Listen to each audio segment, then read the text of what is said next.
Today I'm going to talk about my Leading From Within program. I'm going to give you an excerpt from the program, the nucleus of what it's about. And it's a program where people get to spend 3 days and 2 nights on themselves. And where they get to step back, examine their life, look at what's working and what's not, make adjustments, and define or redefine themselves in a supportive environment. And the next one happens to be at North Fork Ranch in Bailey, Colorado. Want to go?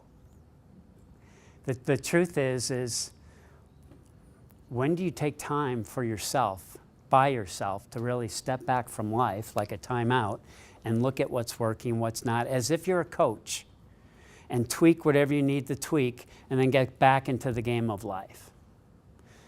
I've been a management trainer for 25 years and probably for the first 15, I used to think doing, personal visioning and that kind of stuff was a little bit on the foo-foo side, because I would say, what does that have to do to managing somebody on a day-to-day basis? That's just too broad.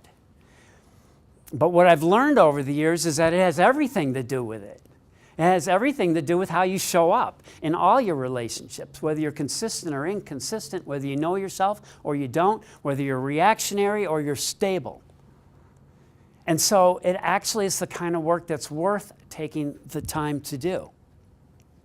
So I gave you a brochure, and if you know somebody who might be interested to take a time out, I would encourage you to do it. I do my own version once a year, and ironically, I'm doing it next week in Boulder. What's it called?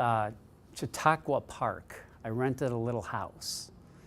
And I'm going to spend about 3 days, and I'm dividing it up in half. Half of the time, I'm going to look at my personal life and my relationships. And the other half, I'm going to look at my business. What's working, what's not, am I still passionate, and all those kind of things. Really do a check-in with myself, a timeout, and then go back into the game with a new game plan or a tweaked game plan. And I think that it's probably the best gift we could give to ourselves, because look at all the people you impact on a day-to-day basis. You're doing it for them as well, because the more centered you are, the more your relationships flourish as a result of it.